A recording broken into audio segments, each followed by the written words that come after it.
Esta é a geopolítica mundial. E Nicolás Maduro conseguiu finalmente o que queria: perpetuar-se no poder, para continuar administrando seus negócios criminosos, com sua comitiva criminosa. Neste relatório, vamos apresentar-lhe uma radiografia da razão pela qual Nicolás Maduro não entregou o poder voluntariamente, dando-se também ao luxo de ameaçar o governo dos Estados Unidos e quebrando a sua palavra de realizar eleições livres e justas. Já sabemos então que Maria Corina Machado foi inabilitada pelo regime para ocupar cargos públicos, acusada de uma série de falsos crimes inventados pelo regime criminoso da Venezuela. Portanto, fique muito atento ao que vamos apresentar neste relatório para não perder. Contamos o que ninguém está dizendo, por isso convido você a ficar conosco até o final deste relatório para que você possa tirar suas próprias conclusões e não esperar que alguém lhe diga. Se ainda não se inscreveu no nosso canal e gosta deste tipo de reportagens, convido a fazê-lo e ativar o sino de notificação para não perder as nossas próximas publicações. Você também pode continuar nos apoiando e fazendo suas doações para a manutenção do canal através do pequeno ícone de coração no final deste vídeo, e desde já muito obrigado. Não se esqueça de que seu apoio e doações nos ajudam a mantê-lo bem informado. Bem-vindo à análise da geopolítica mundial. O ano de 2024 traz consigo um acontecimento importante na Venezuela, as próximas eleições. E Nicolás Maduro está determinado na sua posição a permanecer como líder perpétuo do país, recusando-se a desistir do poder. E aqui está o porquê. As suas ligações com facções criminosas exercerão mais uma vez uma imensa influência na sobrevivência do regime chavista. O sistema de governação estabelecido sob a liderança de Maduro é uma amálgama única, onde as redes criminosas organizadas distribuem os seus lucros ilegais entre altos funcionários, ao mesmo tempo que exercem controle sobre a sociedade e sobre regiões específicas.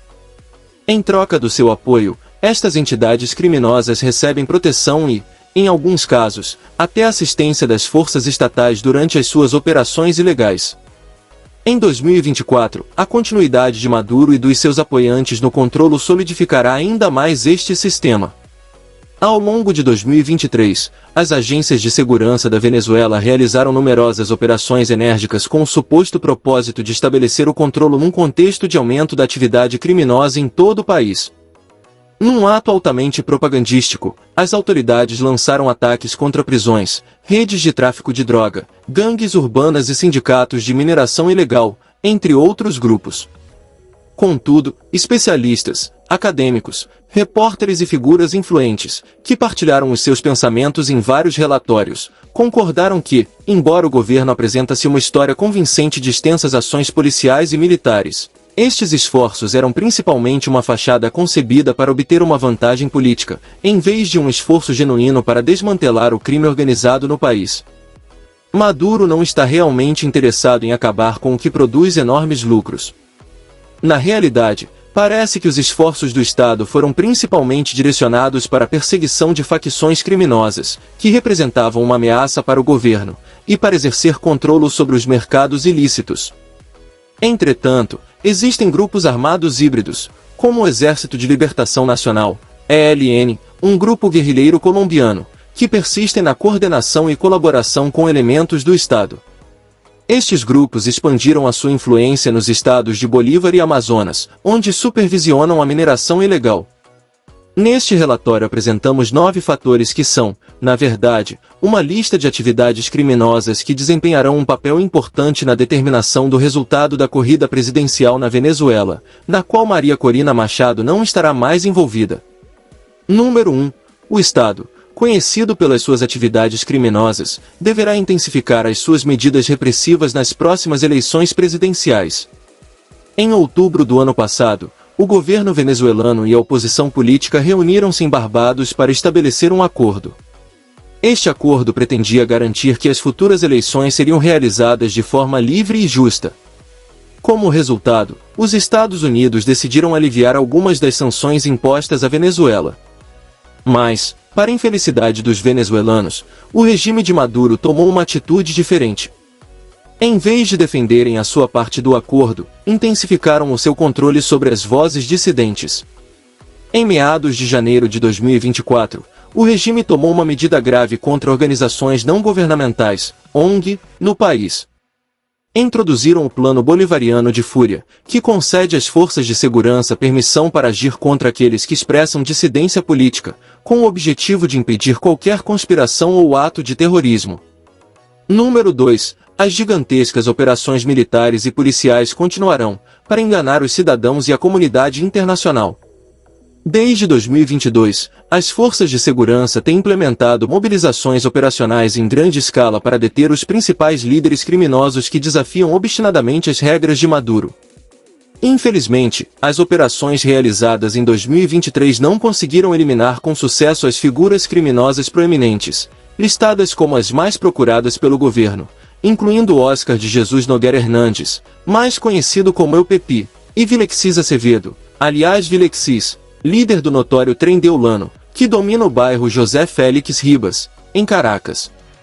Apesar das alegações oficiais de que Deiberiohan Gonzalez, vulgo Carlos Capa, foi morto durante uma operação policial, a sua morte permanece rodeada de incertezas. Apesar das suas deficiências óbvias, os imensos esforços nas redes sociais patrocinados pelo Estado manipularam a opinião pública a favor das operações, e os venezuelanos estão a engolir a história de que Maduro está a combater o crime no país. Número 3. A crescente disseminação de entorpecentes pelas águas do Caribe venezuelano. Com volumes crescentes de remessas de cocaína fluindo através do país para as Caraíbas, e principalmente para a Europa, a Venezuela viu crescer o seu papel como ponto de trânsito de narcóticos. Durante o período de 2022 a 2023, algo bastante notável ocorreu no país. A região oriental registrou um aumento repentino no número de apreensões. Especificamente, o estado de Monagas. Só no ano de 2023, foi confiscada uma quantidade impressionante de mais de 2 toneladas de cocaína, em total contraste com os meros 17 quilogramas apreendidos no ano anterior, 2022. E aqui devo deixar claro o seguinte. Esta droga apreendida não pertence aos cartéis oficiais venezuelanos e trata-se de entorpecentes movimentados por outras organizações criminosas, fora do controle do regime de Maduro, que se aproveitam da desordem e da corrupção da polícia e dos militares, para transportar carregamentos de drogas para o Caribe. Estas apreensões não são o resultado de uma verdadeira política antidrogas, mas sim da perseguição aos traficantes de droga que não partilham os lucros com o regime. Número 4. Os indivíduos das forças de segurança que recebem remuneração inadequada fazem parte de outras redes criminosas. Nos últimos meses de 2022, Maduro fez uma declaração sobre um plano de reforma da polícia, que se concentrava no recrutamento de inúmeros soldados. De acordo com declarações oficiais, ao longo do ano de 2023, foi confiscada uma quantidade impressionante de mais de 2 toneladas de cocaína, em total contraste com os meros 17 quilogramas apreendidos no ano anterior, 2022. E aqui devo deixar claro o seguinte. Esta droga apreendida não pertence aos cartéis oficiais venezuelanos e trata-se de entorpecentes movimentados por outras organizações criminosas, para o Caribe. Estas apreensões não são o resultado de uma verdadeira política antidrogas, mas sim da perseguição aos traficantes de droga que não partilham os lucros com o regime. Número 4. Os indivíduos das forças de segurança que recebem remuneração inadequada fazem parte de outras redes criminosas. Nos últimos meses de 2022, Maduro fez uma declaração sobre um plano de reforma da polícia, que se concentrava no recrutamento de inúmeros soldados. De acordo com declarações oficiais, ao longo do ano de 2023, foi confiscada uma quantidade impressionante de mais de 2 toneladas de cocaína, em total contraste com os meros 17 quilogramas apreendidos no ano anterior, 2022. E aqui devo deixar claro o seguinte. Esta droga apreendida não pertence aos cartéis oficiais venezuelanos e trata-se de entorpecentes movimentados por outras organizações criminosas, fora do controle do regime de Maduro, que se aproveitam da desordem e da corrupção da polícia e dos militares, para transportar carregamentos de drogas para o Caribe. Estas apreensões não são o resultado de uma verdadeira política antidrogas, mas sim da perseguição aos traficantes de droga que não partilham os lucros com o regime. Número 4. Os indivíduos das forças de segurança que recebem remuneração inadequada fazem parte de outras redes criminosas. Nos últimos meses de 2022, Maduro fez uma declaração sobre um plano de reforma da polícia, que se concentrava no recrutamento de inúmeros soldados. De acordo com declarações oficiais, ao longo do ano de 2023, foi confiscada uma quantidade impressionante de mais de 2 toneladas de cocaína, em total contraste com os meros 17 quilogramas apreendidos no ano anterior, 2022. E aqui devo deixar claro o seguinte: esta droga apreendida não pertence aos cartéis oficiais venezuelanos e trata-se de entorpecentes movimentados por outras organizações criminosas, fora do controle do regime de Maduro, que se aproveitam da desordem e da corrupção da polícia e dos militares, para transportar carregamentos de drogas para o Caribe.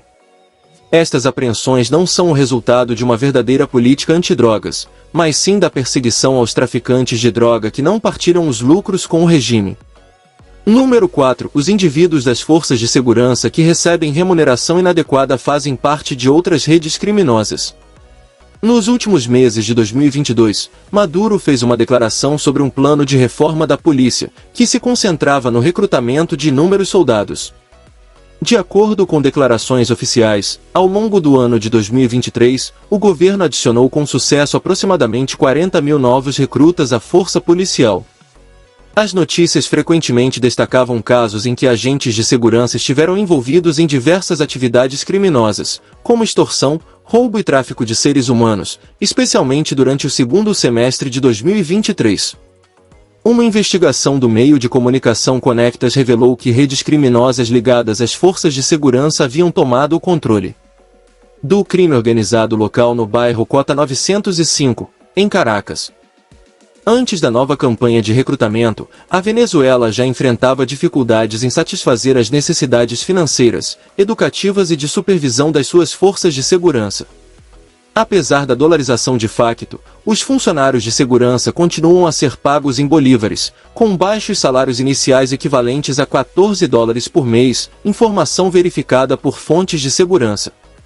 Segundo o relatório divulgado em 2022 pelo Monitor do Uso da Força Letal na Venezuela, o aumento significativo de novos recrutas representa uma ameaça ao próprio regime, porque agora eles têm que controlar outras organizações criminosas compostas pelo novo recrutas, ou seja, muitos venezuelanos ingressam nas forças de segurança para acessar e fazer parte de grupos criminosos. Número 5. A criminalidade dentro dos limites das prisões venezuelanas continua a persistir, desafiando qualquer ideia de desaparecer. As instalações prisionais foram colocadas nas mãos de líderes prisionais, vulgarmente conhecidos como pranes, que estavam empenhados em manter a ordem dentro das prisões em troca de poder e privilégios. Num esforço para combater o crime antes das próximas eleições, o regime venezuelano decidiu lançar uma ofensiva contra o sistema prisional que era supervisionado por estes pranes. No entanto, segundo Humberto Prado, diretor do Observatório Penitenciário Venezuelano, OVP, vários presos influentes conseguiram escapar da captura antes das operações das forças de segurança, levantando suspeitas de conluio entre guardas prisionais e policiais corruptos. Em particular, Héctor Rustenford Guerreiro Flores, também conhecido como Nino Guerreiro e líder do Trem Araguá, escapou da prisão de Tocorón vários dias antes de as forças de segurança tomarem o poder. Isto significa que a corrupção nas prisões é um fator que Maduro não pode controlar. Número 6. O atual governo persistirá em aproveitar o comércio ilegal de ouro na região sul do país. No período entre julho e setembro de 2023, ocorreu um importante acontecimento no sul da Venezuela.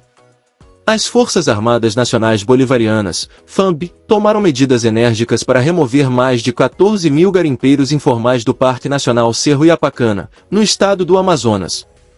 Esta operação foi saudada como um passo importante contra a mineração ilegal no país. No entanto, após uma análise mais detalhada, tornou-se evidente que este suposto ataque contra a mineração ilegal foi simplesmente uma campanha mediática orquestrada pelo regime de Maduro para aliviar a pressão internacional sobre a degradação ambiental que ocorre na Amazônia venezuelana. Maduro nunca acabará com a mineração ilegal porque é outra fonte de lucros ilícitos. Número 7. O governo obtém receitas através do contrabando. As autoridades tinham grandes esperanças quando anunciaram a reabertura da fronteira Venezuela-Colômbia em setembro de 2022. Acreditavam que esta ação poria fim ao contrabando e às travessias ilegais desenfreadas da fronteira conhecidas como trochas. Além disso, esperavam que esta medida provocasse uma recuperação econômica muito necessária ao longo da fronteira. No entanto, descobriu-se que aproximadamente 60% dos alimentos disponíveis no país são importados por meios ilegais. O presidente do Centro de Estudos Agroalimentares, CIA, da Venezuela revelou esta estatística alarmante. Este comércio ilícito não só representa uma ameaça aos esforços que estão a ser feitos para reativar o setor agrícola venezuelano, mas também prejudica qualquer progresso que esteja a ser feito a esse respeito. E o que descobrimos na nossa investigação é que Maduro recebe rendimentos de todo o contrabando de alimentos porque não está interessado em reativar o setor agrícola, simplesmente porque isso não lhe traz lucros. Número 8. O ELN persistirá como a principal força na supervisão dos assuntos políticos e da segurança fronteiriça com a Colômbia. A política aparentemente inovadora do presidente colombiano Gustavo Petro, conhecida como Paz Total, é de grande importância para a Venezuela. Esta política visa pôr fim ao conflito armado interno de longa data da Colômbia, que já dura mais de 6 décadas. O ELN, uma participante-chave nos esforços de paz do Petro, viu um aumento notável nas suas divisões militares na Venezuela. Por alianças com forças governamentais locais, o grupo tem desfrutado de vantagens substanciais ou, pior de tudo, está sob a proteção de Nicolás Maduro.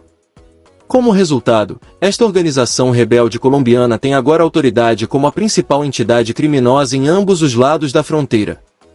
Com presença em 19 dos 20 municípios que estão localizados na fronteira entre a Venezuela e a Colômbia, o ELN posicionou-se com sucesso como controlador das travessias transfronteiriças. E por hoje terminamos nosso programa. Aguardamos seus comentários sobre este assunto. Vejo você no nosso próximo show.